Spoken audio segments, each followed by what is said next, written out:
What you're about to hear now was buried by the Church for centuries. For more than 1,700 years, sacred texts remained hidden in desert caves, sealed beneath sand and silence. Why?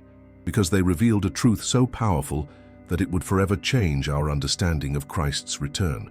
Imagine for a moment that everything you believed about the second coming was incomplete, that there were Gospels, apostolic letters, and prophecies that described Jesus' return not as a physical event in the clouds, but as a spiritual awakening within every prepared soul. Does it sound heretical? Perhaps. Does it sound revolutionary? Absolutely. In 1945, an Egyptian peasant named Muhammad Ali al-Saman discovered clay jars in Nag Hammadi containing 52 early Christian texts. Texts that the Church Fathers considered so dangerous that they were removed from the biblical canon. Among them is the Gospel of Thomas, where Jesus declares, "The kingdom of heaven is within you and without you. When you know yourselves, then you will be known." Why do some Gospels describe a spiritual rather than a physical return of Jesus? The answer will either disturb you, liberate you, or both. Because if Christ has already returned in the form of an awakened consciousness, if his promise to be, "Where 2 or 3 are gathered in my name," was not a metaphor but a literal reality, then the entire edifice of organized religion is shaken. The Dead Sea Scrolls, discovered at Qumran between 1947 and 1956, reveal that the Essenes, the community where Jesus likely grew up, spoke of the teacher of righteousness, who would come not in external glory, but in internal illumination. Their texts described a return that would transform human consciousness from within, transforming every sincere seeker into a living temple of the Almighty. The Gospel of Philip, another Nag Hammadi text, is even more explicit. Those who say that the Lord died first and then rose again are mistaken, for he rose first and then died. If one does not first obtain the resurrection, one will not die. What does this mean? That the resurrection is not a future event, but a present experience available to anyone who is spiritually awakened. But these truths were systematically eliminated.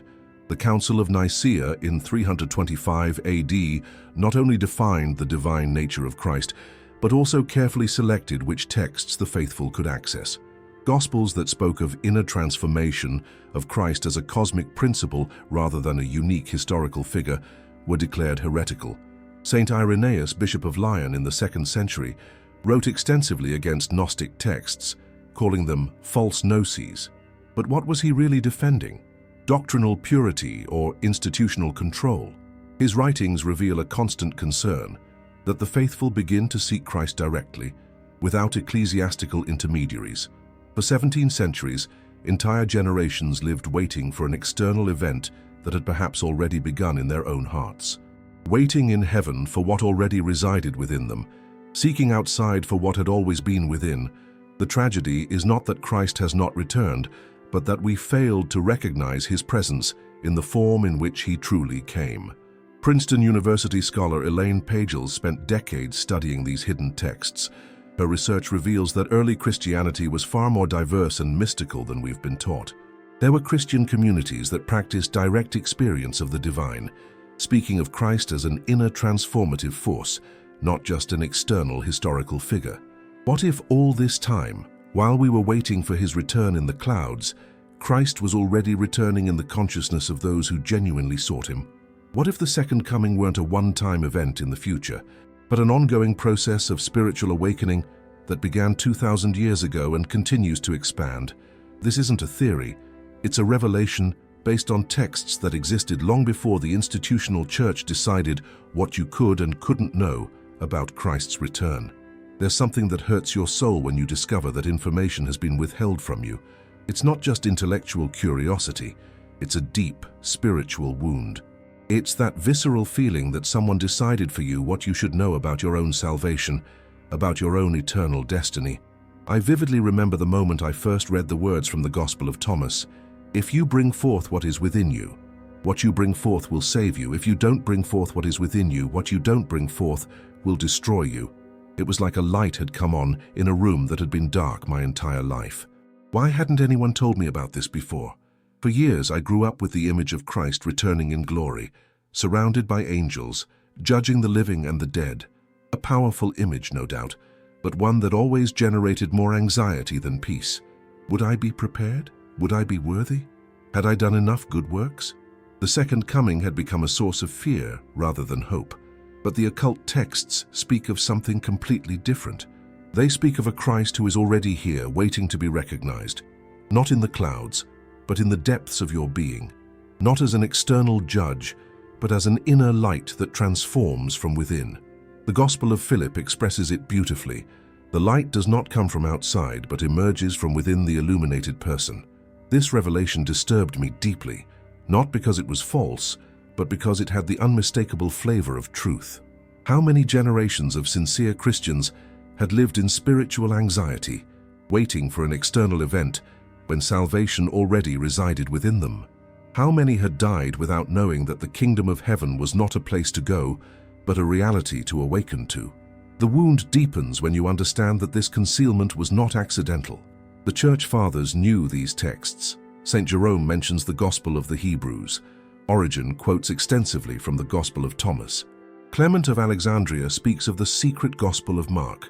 They knew they existed, but decided you shouldn't know them. Why? The answer is painfully simple. Because an inner Christ needs no intermediaries. If every person can directly access the divine presence, if the true temple is in the heart and not in a building, then the entire religious hierarchical structure loses its raison d'etre. Professor Bart Ehrman of the University of North Carolina, a specialist in early Christianity, points out that during the first 3 centuries of Christianity, dozens of different gospels existed. Entire Christian communities based their faith on texts that we now consider apocryphal. These were not marginal sects. They were legitimate currents of the early Christian movement. Imagine the transformative power of growing up, knowing that Christ said, "I am the light that is over all things. I am everything. Everything came out of me and everything returned to me. Split a piece of wood and I am there. Lift a stone and you will find me there." These words from the Gospel of Thomas reveal a cosmic Christ, omnipresent, accessible in every moment and place. Instead, we were taught to wait, to live in constant expectation of an uncertain future, to base our faith on an event that could happen tomorrow or 1,000 years from now. Meanwhile, the living presence of Christ, available here and now, remained hidden beneath layers of institutional doctrine.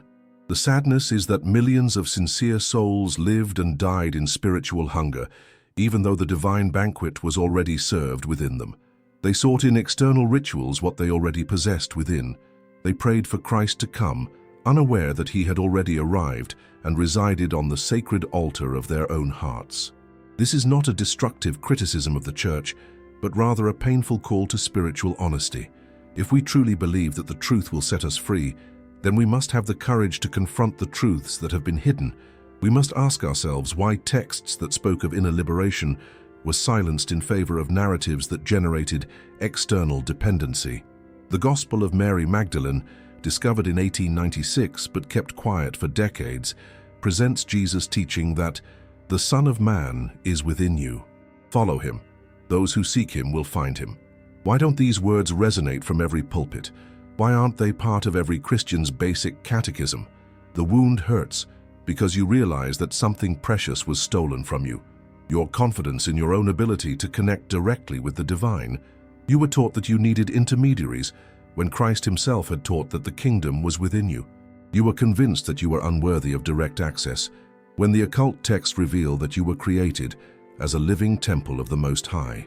If this message resonates in your soul, if you feel that mixture of indignation and hope, if you recognize that spiritual wound you thought only you had, then subscribe now.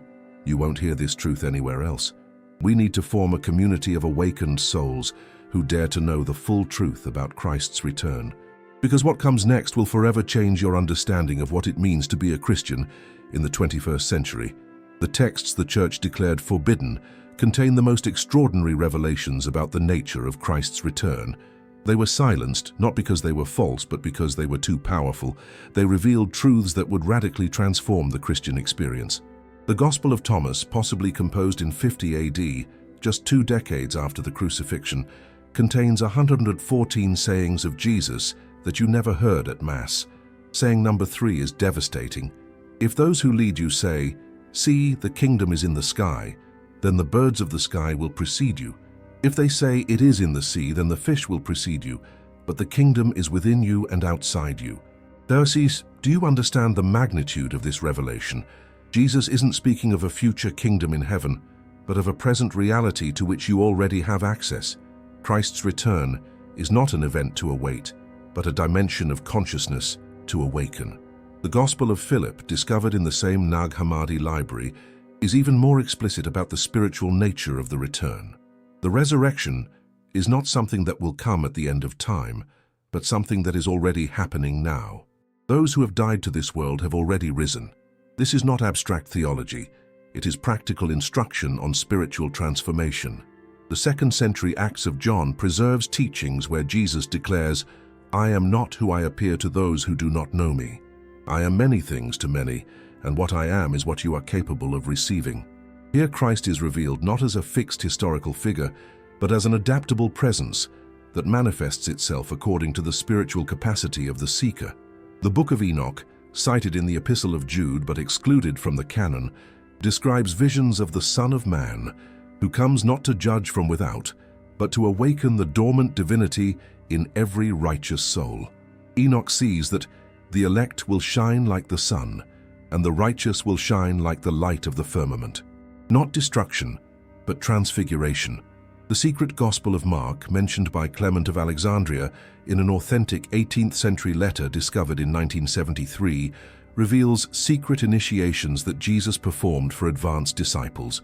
These rituals were not about future salvation, but about present awakening. After 6 days, Jesus told him what to do, and in the evening the young man came to him, dressed in a linen garment over his naked body. And he remained with him that night, because Jesus taught him the mystery of the kingdom of God. The Pistis Sophia, a 3rd century Gnostic text, preserves advanced teachings in which Jesus explains to his disciples that the time of harvest has arrived, and the children of light will recognize their true nature. It does not speak of a distant future, but of a process of recognition that was already occurring in his time. The Dialogue of the Savior, another Nag Hammadi text, presents Jesus teaching that when you make the two one, and when you make the inside like the outside, and the outside like the inside, and the above like the below, then you will enter the kingdom.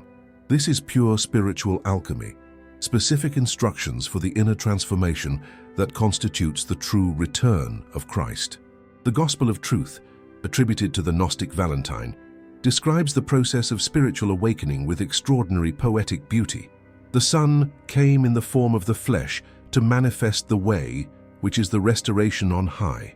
Therefore, it was necessary for Jesus to be crucified so that he could become a fruit of the knowledge of the Father. The Acts of Thomas, a 3rd century text, preserves a hymn in which Christ declares, "I am the beginning and the end of all things. I am the secret door to the treasure. I am the physician who heals without medicine. I am the light that cannot be understood by darkness." These are not poetic metaphors. They are revelations about the cosmic nature of Christ as a universal principle accessible to every prepared conscience. Professor James Robinson, editor of the Nag Hammadi Library, notes that these texts reveal a Christianity that emphasized the direct experience of the divine over institutional authority, a Christianity where every seeker could directly access the presence of Christ without intermediaries. Why were these revelations silenced? Because they presented a spiritual path that didn't require religious hierarchies, a Christ directly accessible without the need for priests, complex rituals, or obligatory donations, a return that had already begun and continued to manifest itself in every sincere soul who sought him. The Apocalypse of Peter, different from the canonical version, describes a vision in which Peter sees that true believers will not be caught up into heaven, but heaven will descend to them and be revealed in their hearts. The second coming as an internal, not an external event. These texts were not marginal heresies. They were venerated by thriving Christian communities for centuries. The famous theologian Origen of Alexandria, one of the most respected church fathers, regularly quoted these Gospels in his homilies. Only when the church became institutionalized under Constantine were these texts progressively marginalized. The tragedy is that by silencing these texts, an understanding of Christ's return that could have transformed human history was also silenced. Instead of religious wars based on apocalyptic interpretations, we could have had centuries of inner spiritual searching. Instead of anxiety about the end times, we could have cultivated the peace that comes from the present kingdom. The painful question is inevitable. Why did they hide these texts? Was it doctrinal protection or political manipulation? The answer will disturb you because it reveals that the suppression of these scriptures was not an act of faith, but of power. In 325 AD, Emperor Constantine convened the Council of Nicaea. Officially, the purpose was to unify Christianity and resolve the Arian controversy over the divine nature of Christ. But historical documents reveal a more sinister agenda: to create a state religion that would serve the interests of the Roman Empire. Eusebius of Caesarea, Constantine's official biographer, recorded that the emperor was less concerned with theological orthodoxy than with political unity. The emperor desired there to be one faith, just as there was one empire, he wrote. Spiritual diversity was seen as a threat to political stability. The texts that spoke of direct experience with the divine were the first to be eliminated. Why? Because a Christian who has direct access to Christ has no need for religious hierarchies. He doesn't pay obligatory tithes. He doesn't blindly obey human authorities. He doesn't fear excommunication. He is spiritually autonomous, and spiritual autonomy is incompatible with religious control. Saint Athanasius of Alexandria, in his festive letter of 367 AD, officially established the canon of 27 books of the New Testament, deliberately excluding texts that confused the faithful by teaching on direct revelation. His criterion was not historical authenticity, but institutional utility. Historian Edward Gibbon, in his monumental The Decline and Fall of the Roman Empire, documents how the early church was gradually transformed from a spiritual movement into an apparatus of social control. The purity of primitive Christianity was corrupted by its mixture with pagan ceremonies and Platonic philosophy, but chiefly by the spirit of domination that took hold of the clergy. Bishops who opposed the suppression of mystical texts were systematically removed. Nestorius, Patriarch of Constantinople, was exiled for defending gospels that spoke of Christ as a cosmic principle rather than as a purely historical figure. His followers were persecuted and their texts burned. St. John Chrysostom, known as the Golden Mouth for his eloquence, was deposed and exiled precisely for preaching that the true temple is not made of stones, but that every pure heart is a dwelling place of the Most High. His homilies on the inner presence of Christ were censored. The Library of Alexandria, a repository of ancient wisdom, was progressively dismantled. Early Christian texts that emphasized direct gnosis were the first to disappear. Historian Carl Sagan estimated that more than 400,000 manuscripts were lost, many of them containing spiritual teachings that would have revolutionized Christianity. The Codex Sinaiticus, one of the oldest biblical manuscripts, originally included the Shepherd of Hermas and the Epistle of Barnabas, texts that spoke extensively about inner revelation. These sections were deliberately removed in later copies. What do the Vatican archives reveal? In 1881, Pope Leo III partially opened the secret archives. The documents revealed correspondence between bishops in which the need to protect the simple faithful from teachings that might make them too independent of clerical guidance was openly discussed. Professor Henry Chadwick of Oxford University, a specialist in early Christianity, has shown that the selection of the biblical canon was influenced more by considerations of ecclesiastical authority than by criteria of apostolic authenticity. Texts that empowered the individual believer were systematically excluded. The Inquisition was not only directed against external heretics, but also against Christians who preserved ancient texts. The Cathars were exterminated not only for their beliefs, but also for possessing gospels that spoke of the inner Christ. The manuscripts found at Montségur, before being burned, contained versions of the Gospel of John that emphasized inner light over external authority. Saint Bernard of Clairvaux, in letters preserved at the Abbey of Cîteaux, admitted that certain apostolic texts were removed because they taught that each man could be his own priest before God. The confession is devastating. Historical manipulation is admitted. The Council of Trent, 1545-1563, officially reaffirmed that only the Church had the authority to interpret Scripture. Any personal reading that emphasized direct experience with Christ was declared anathema. Texts that supported such experience had been eliminated centuries earlier. Coincidence? The suppressed Gospels consistently addressed themes that threatened clerical power, direct access to the divine, spiritual equality between men and women, Christ as an inner principle rather than an external authority, salvation through awakening rather than institutional obedience. Martin Luther ironically perpetuated this suppression. Although he challenged papal authority, he maintained the exclusion of mystical texts. His German translation deliberately omitted references to Gospels that confounded sola scriptura with private revelations. The Reformation protested against Rome, but maintained spiritual censorship. The missionaries who arrived in America brought already censored Bibles. Indigenous communities that had developed a spirituality based on a direct connection with the sacred were forced to adopt a religion that denied precisely that possibility. Spiritual genocide accompanied the physical genocide. What do you think about all this? Leave your comment below. Do you think this was an innocent omission or a deliberate manipulation? Do you think the church had the right to decide which texts about Christ you could read and which ones you couldn't? Because what you will. Discover below about the specific content of these forbidden texts will help you understand why they were so feared by the religious authorities. The revelations of the Gospel of Thomas and Philip about the inner Christ are so powerful that they would have completely transformed the Christian experience. The historical manipulation was not accidental. It was systematic, deliberate, and effective. For 17 centuries, generations of sincere Christians lived without knowing Jesus' most revolutionary teachings about his own return.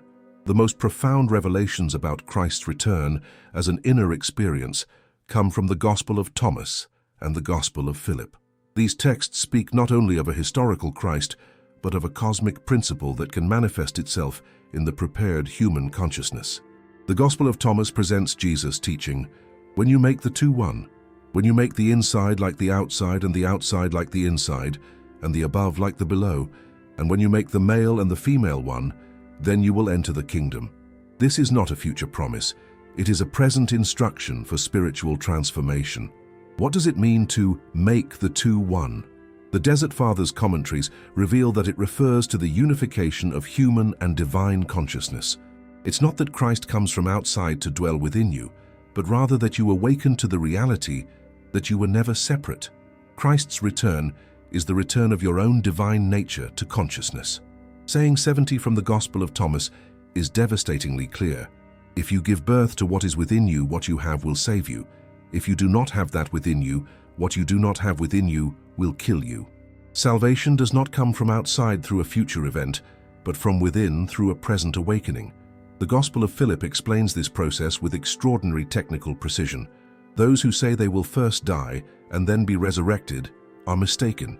If they do not first receive the resurrection while they live, when they die, they will receive nothing. The resurrection is not a post-mortem event, but a transformation of consciousness available now. Compare this to traditional teaching about the second coming. You've been taught to expect Christ to return physically, establish an earthly kingdom, and judge humanity. But the hidden Gospels reveal that Christ has already returned in the form of an inner spiritual potential. His kingdom is not geographical, but psychological. His judgment is not external, but internal. Each soul judges itself according to its ability to recognize its own divine nature. The Gospel of Philip contains a teaching that completely revolutionizes Christian eschatology. The kingdom of heaven is like a dye. A purple dye fades, but the things dyed in it become immortal through the color. So it is with those who have been baptized into immortality. What does this baptism into immortality mean? The Gnostics understood it as awakening to the eternal nature you already possess.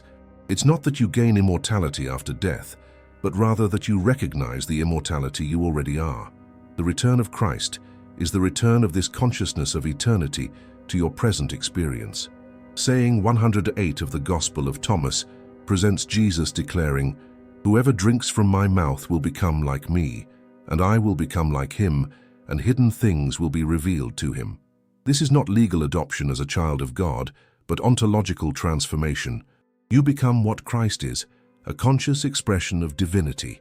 Harvard University scholars who translated these texts point out that the Greek word parousia, traditionally translated as second coming, has a broader meaning, manifest presence. It does not necessarily indicate a future event, but rather a presence that is made conscious in the present. The Gospel of Philip explains, Jesus took them all by surprise because he did not appear as he really was, but appeared in the way they could see him. Christ manifests himself according to the spiritual capacity of the observer. For some, he is an external historical figure. For others, he is an internal cosmic principle. The difference between physical and spiritual return is crucial. A physical return keeps you in a position of dependence. Christ does, you receive. But a spiritual return places you in a position of participation. Christ is, you awaken to being. The former perpetuates the separation between human and divine. The latter reveals their essential unity. The Gospel of Thomas records words of Jesus that you've never heard. I am the light that is over all things. I am everything. Everything came from me, and everything comes to me. Split a log, and I am there. Lift a stone, and you will find me. This is the omnipresence of Christ as a cosmic principle, not limited to specific physical appearances. St. Clement of Alexandria, before these texts were banned, taught that the true Gnostic becomes God to the extent that it is possible for man, not out of arrogance but by awakening to his essential nature. This was the common teaching in early Christianity before it was suppressed. The Gospel of Philip describes the process. When we were Hebrews, we were orphans, having only our mother. But when we became Christians, we received a father and a mother. The mother is inner wisdom. The father is the divine creative principle. Becoming a Christian is not about adopting beliefs, but about awakening to this inner divine fatherhood, motherhood. What makes more sense with Jesus' original teachings? A physical return that perpetuates the separation between creator and creature, or a spiritual awakening that reveals their essential unity? A Christ who comes from outside to save you, or a Christ who emerges from within as your true nature? The occult texts suggest that the second coming began 2,000 years ago and continues to manifest in every soul that awakens to its divine nature. It is not a one-time event in the future, but an ongoing process in the present. It is not Christ returning to earth, but earth awakening to Christ. Saying 113 of the Gospel of Thomas records that the disciples asked, "When will the kingdom come?" Jesus replied, "It will not come because they are looking for it. They will not say, 'Lo, here it is,' or 'Lo, there it is.' But the kingdom of the Father extends over the earth, and men do not see it. The kingdom does not come, but is recognized. It is already here, waiting to be perceived." This understanding radically transforms the Christian experience. Instead of anxiety about future events, you cultivate presence in the present moment. Instead of relying on religious intermediaries, you develop a direct relationship with the divine. Instead of waiting for external salvation, you awaken to the inner liberation you already possess. The most liberating revelation of the occult texts is that Christ's return is not something to fear, but something to celebrate. For centuries, the second coming has been painted with colors of judgment, destruction, and eternal separation. But the forbidden Gospels reveal a completely different truth. Christ's return is the ultimate liberation from fear. Think about how you've been taught about the second coming. Images of fire, weeping, and gnashing of teeth. Separation of sheep and goats. Final judgment where the majority will be condemned. This narrative doesn't produce inner peace, but rather constant spiritual anxiety. Am I prepared? Am I worthy? Have I done enough? The Gospel of Thomas presents a radically different vision. Jesus says, "Blessed are the poor, for yours is the kingdom of heaven." But the original Aramaic word for poor is anawim, which means those who have emptied their ego of pretensions. It does not refer to material poverty, but to spiritual humility. The kingdom belongs to those who have abandoned the arrogance of believing themselves separate from God. This is the crucial difference. The faith that liberates versus the religion that imprisons. The religion that imprisons says, "You are a sinner, unworthy, separated from God. You need external salvation that may or may not come." The faith that liberates says, "You are a divine child who has forgotten your true nature. Awakening to who you truly are is your salvation." The Gospel of Philip explains, "Fear is like muddy water. When someone is immersed in muddy water, they cannot see clearly. That's what fear is like. It prevents you from seeing the light that is already present." Fear of divine judgment is precisely what prevents you from recognizing the divine presence that already dwells within you. Compare these two experiences of Christ's return. In the traditional version, you live in anxious anticipation of an uncertain future event. Each day could be the last before judgment. Your worth as a person depends on your religious behavior. Salvation is a reward to be won or a punishment to be avoided. In the hidden texts version, you live in continual discovery of a presence that is already here. Every day is an opportunity to awaken more deeply to your divine nature. Your worth as a person is inherent in your existence as an expression of the divine. Salvation is recognition of what you have always been. The return of Christ as an external event keeps you in the position of a victim of circumstances. The return of Christ as an internal awakening places you in the position of a conscious participant in your own spiritual transformation, which generates more peace, power, and purpose. The Acts of John preserves a teaching where Jesus says, "I am your mirror. Whoever looks at me sees himself, and whoever comes to me comes to himself." This is profound spiritual psychology. Christ is not a model to be imitated from the outside, but a nature to be recognized from within. The eschatological anxiety that has plagued generations of Christians is based on a fundamentally flawed understanding of Christ's return. You have been taught that you are a creature awaiting judgment from the Creator, when the occult texts reveal that you are a creator awakening to your own divinity. The Gospel of Truth, a 2nd century Gnostic text, describes the process of awakening with poetic beauty. When light shines, ignorance disappears. When ignorance disappears, knowledge appears. When knowledge appears, fear dissolves. When fear dissolves, love emerges. When love emerges, unity is recognized. This is the sequence of the true second coming.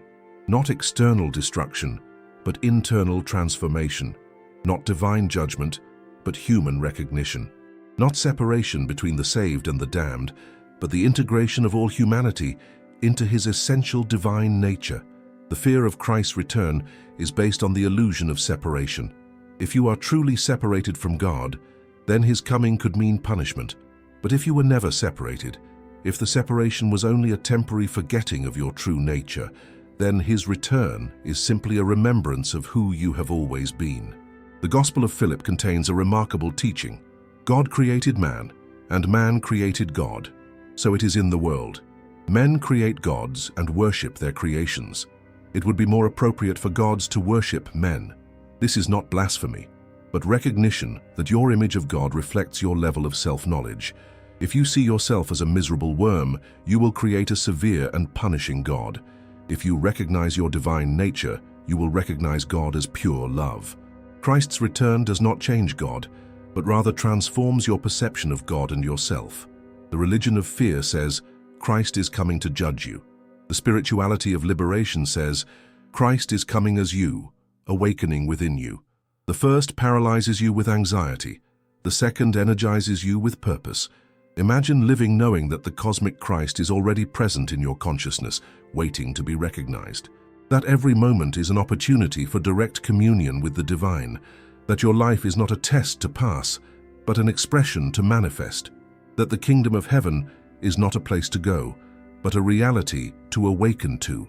This understanding doesn't eliminate moral responsibility, but rather grounds it in love rather than fear. You don't act well to avoid punishment, but to express your divine nature. You love others not to win heavenly points, but because you recognize in them the same Christ awakening within you. Christ's return as an external event generates spiritual competition. Who will be saved and who will be condemned? Christ's return as an internal awakening generates spiritual compassion. We are all expressions of the same divine consciousness at different stages of recognition. Saying 22 of the Gospel of Thomas records that Jesus saw little children nursing and said to his disciples, "These little ones nursing are like those who enter the kingdom." Why? Because children aren't afraid to receive what they need. They don't question whether they are worthy of breast milk. They simply receive with natural trust. Christ's return is an event of love, not terror. It is a revelation of your true nature, not a condemnation of your false nature. It is an awakening to the present reality, not an escape into a future reality. The truth that would free us from fear is simple but revolutionary. You are never separate from Christ. The return is not from him to you, but from your consciousness to him. It is not an event to await, but a reality to acknowledge. It is not a judgment to fear, but a love to embrace. The return of Christ is not an abstract theory or a future promise. It is a present reality manifesting in the lives of ordinary people around the world. Real testimonies from those who have experienced this spiritual awakening confirm that the second coming has already begun, not as an external event, but as an internal transformation. Maria Elena, a literature professor in Barcelona, describes her experience. For years I lived terrified of the second coming. Every news of war or natural disaster made me think the end was near. Until I read the Gospel of Thomas and understood that Christ had never left. One morning during meditation, I felt a presence so real, so loving inside my chest, that I knew without a doubt it was him. It didn't come from heaven. It emerged from the depths of my being. These kinds of experiences are multiplying exponentially. Dr. David Steindl-Rast, a Benedictine monk and scholar, documents similar cases in his research on contemplative spirituality.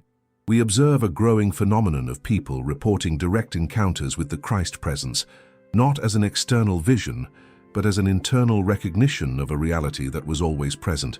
Miguel Angel, a systems engineer in Mexico City, recounts, "I grew up in a traditional Catholic family, waiting for Christ to descend from the clouds. But when my son was born and I held him in my arms, something opened in my consciousness. I saw in his eyes the same light I had seen in images of Jesus. I suddenly understood Christ doesn't come from outside. He awakens from within. That moment changed my life forever." Modern neuroscience is just beginning to document these phenomena. Dr. Andrew Newberg of the University of Pennsylvania uses neuroimaging to study mystical experiences.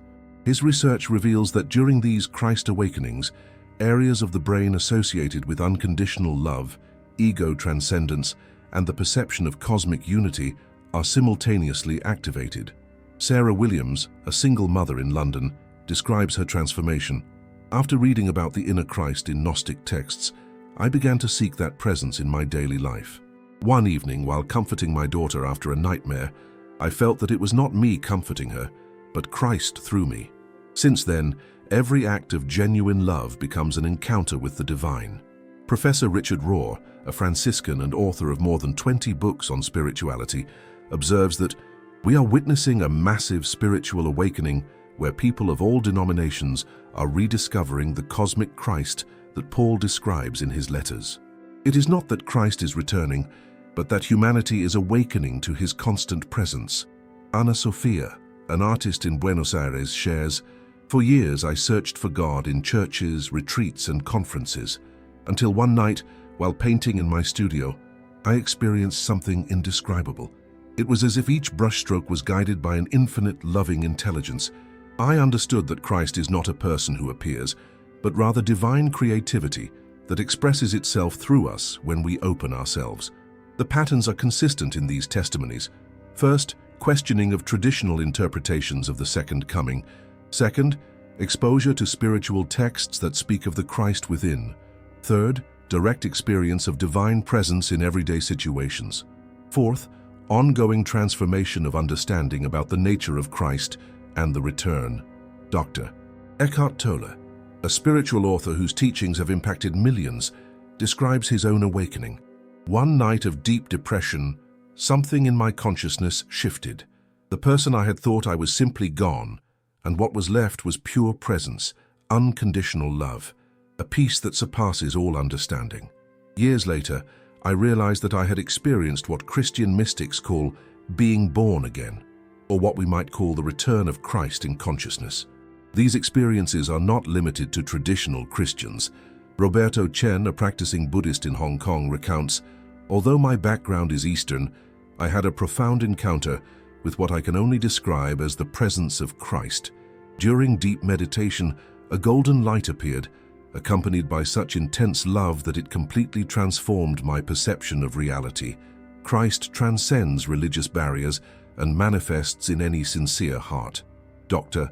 Jill Bolte Taylor, a neuroscientist who experienced a spiritual awakening after a stroke, describes, "When my left brain hemisphere, which creates a sense of separation, was deactivated, I experienced oneness with all that exists.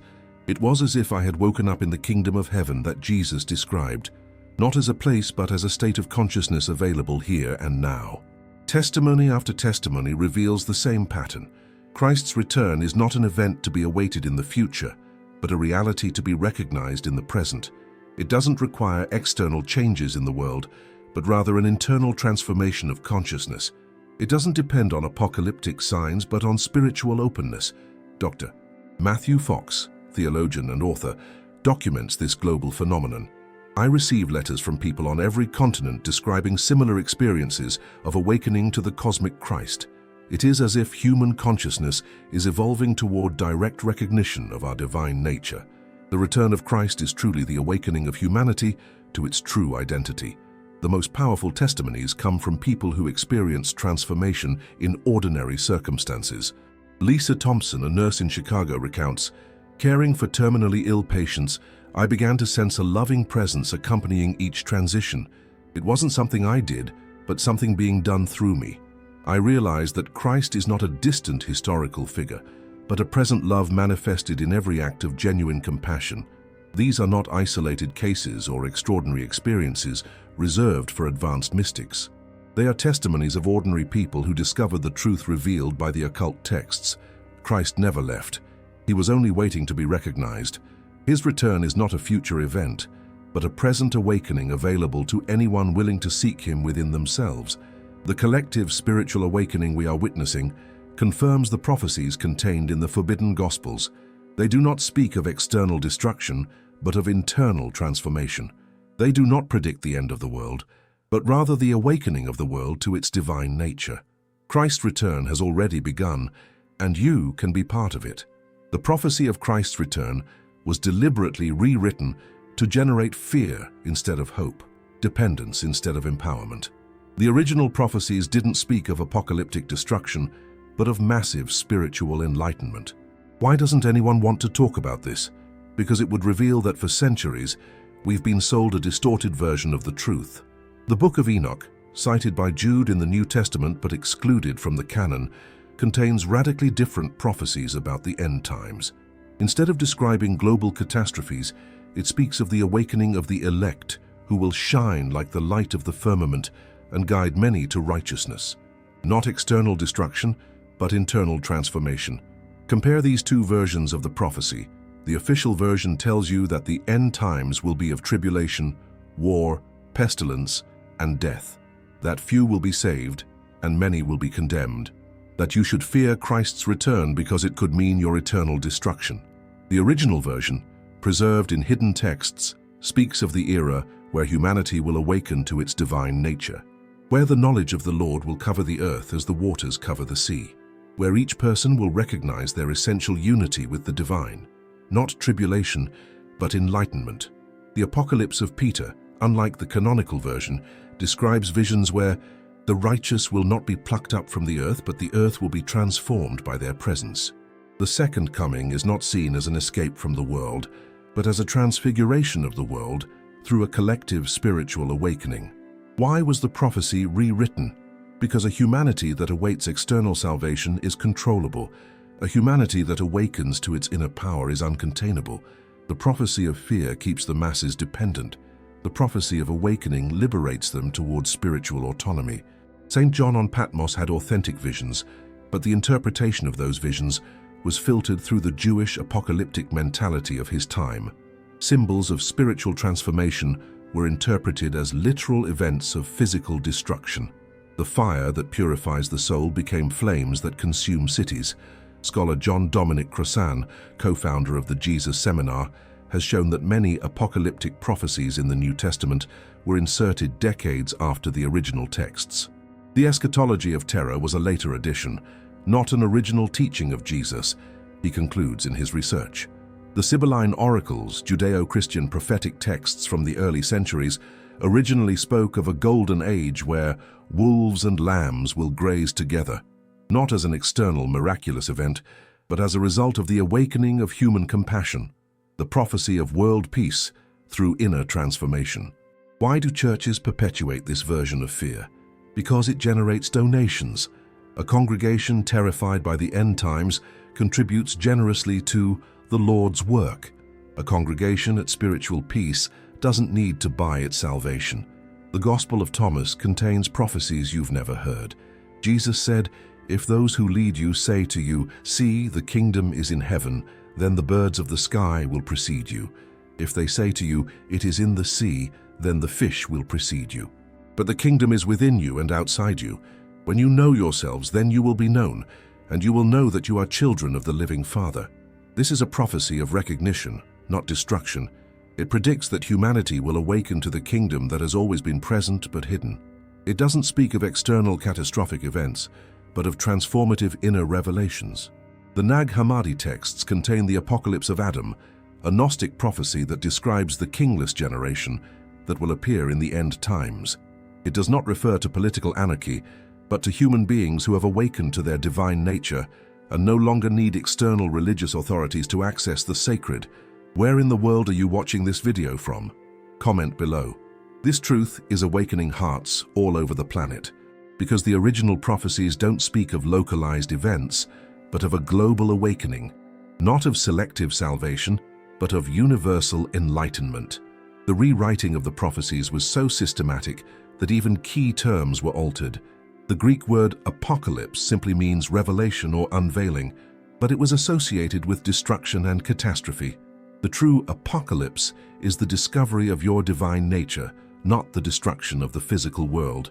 The Acts of John preserves prophecies where Jesus says, "The time will come when what is hidden will be revealed, and what is in darkness will be brought to light. On that day, the children of light will recognize who they truly are." He is not speaking of his physical second coming, but of humanity's awakening to its true identity. The academic silence regarding these alternative prophecies is deafening. Theological universities avoid mentioning texts that contradict the traditional apocalyptic narrative. Why? Because it would reveal that for centuries they taught a distorted version of the original prophecies. The Didache, a first-century Christian instruction manual, contains teachings about the last days that do not mention tribulation or destruction, but rather the perfecting of the saints and the manifestation of the glory that is in you. This prophecy represents a spiritual culmination, not a material catastrophe.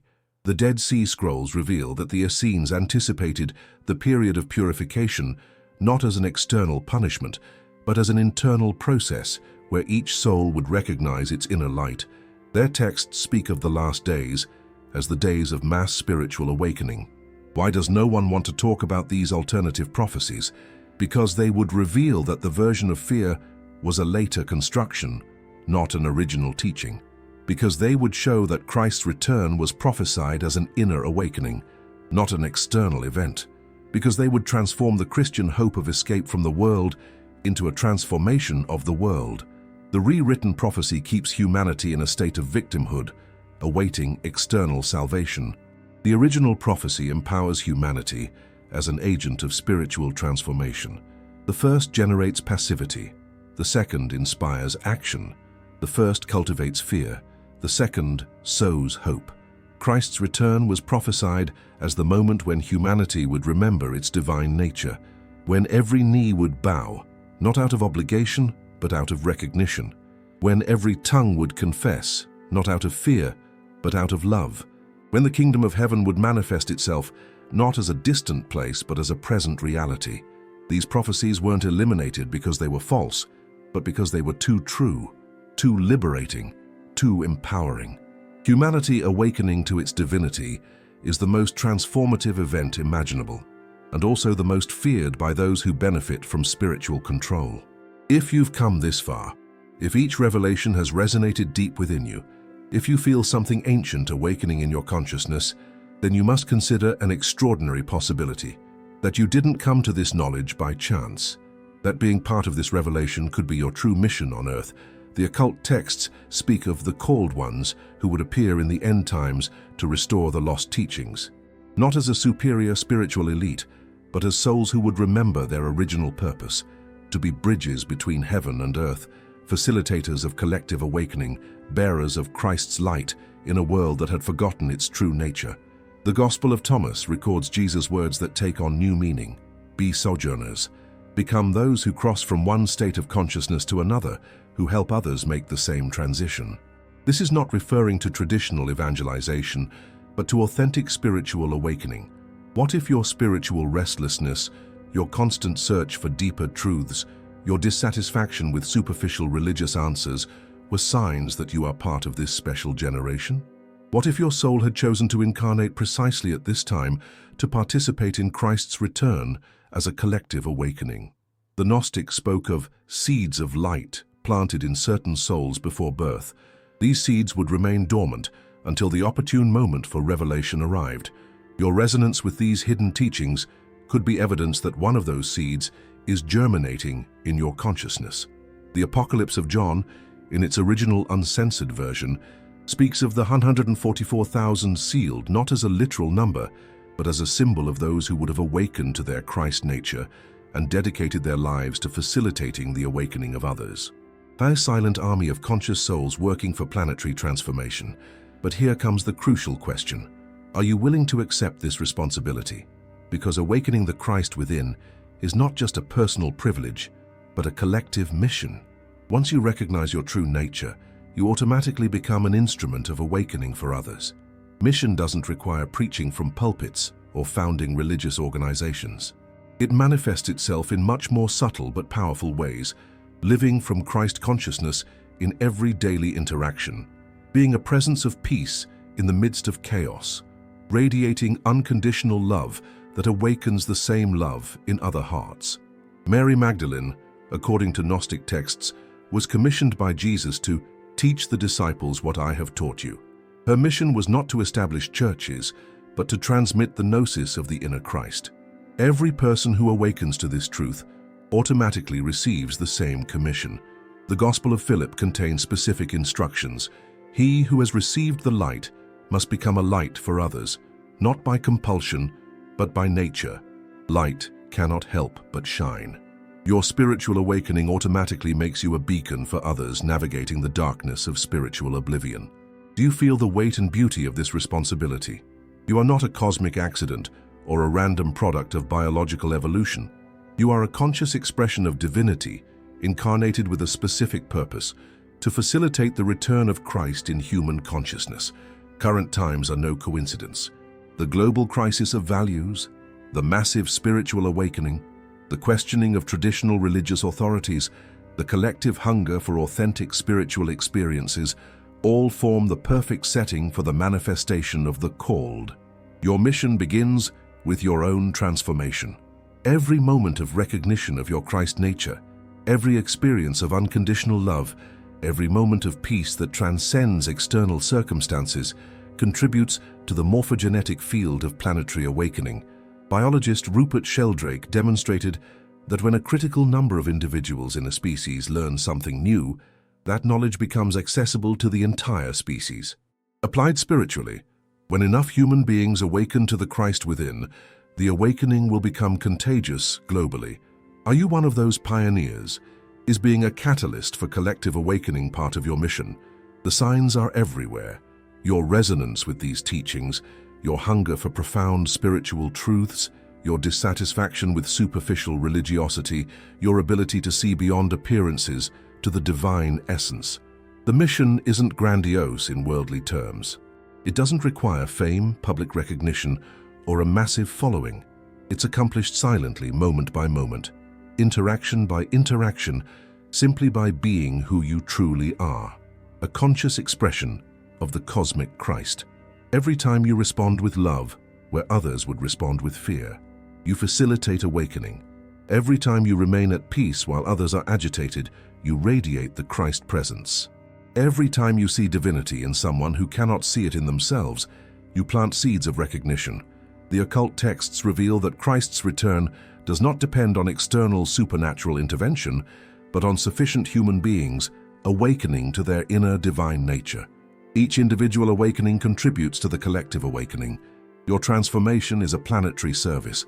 Are you ready to accept that your life may have a much grander purpose than you imagined? That your spiritual experiences are not personal escapism, but preparation for a collective mission? That Christ's return may literally be occurring through your own awakened consciousness.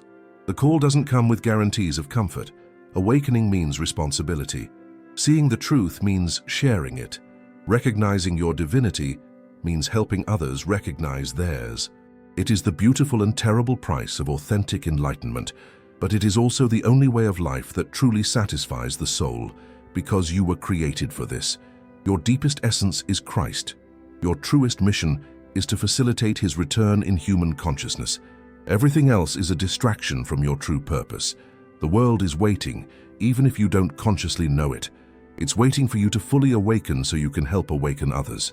It's waiting for you to recognize your mission so you can fulfill it. It's waiting for you to become who you truly are, a conscious Christ walking the earth. You didn't get here by chance.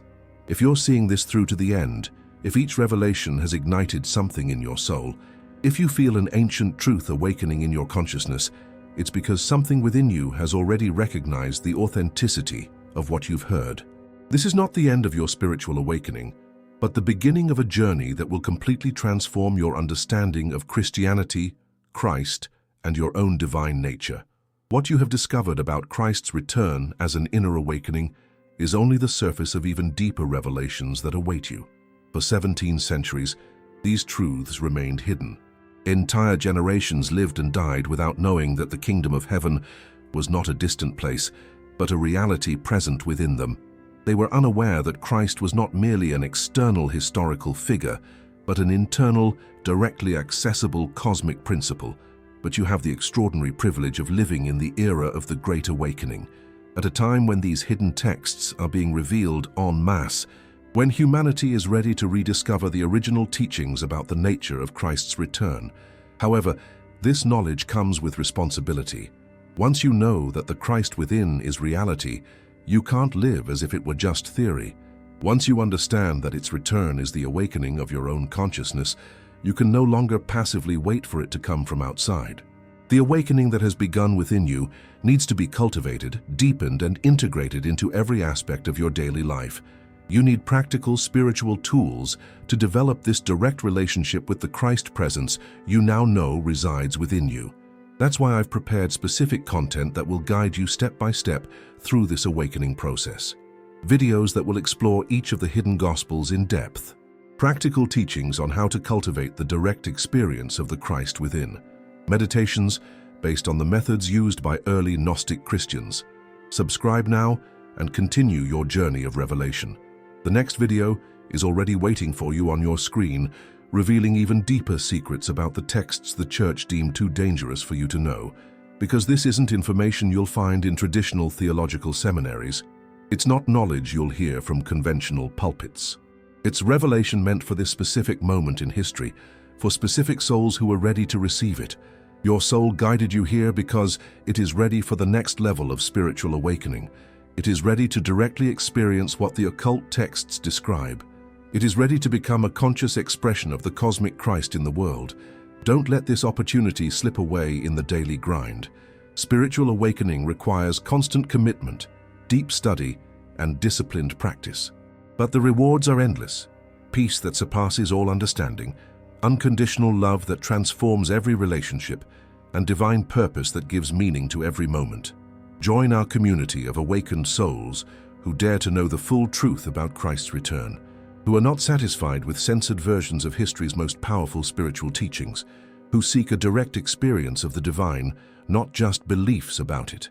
Your journey of awakening is just beginning, but you are no longer walking alone. There are thousands of people around the world experiencing the same recognition, the same transformation, the same call to live from authentic Christ consciousness. The return of Christ is occurring now at this moment through your own awakened consciousness. Don't postpone it by waiting for external signs. Don't delegate it to religious authorities. Reclaim yourself as the living temple you have always been, as the unique and irreplaceable expression of the cosmic Christ you came to be.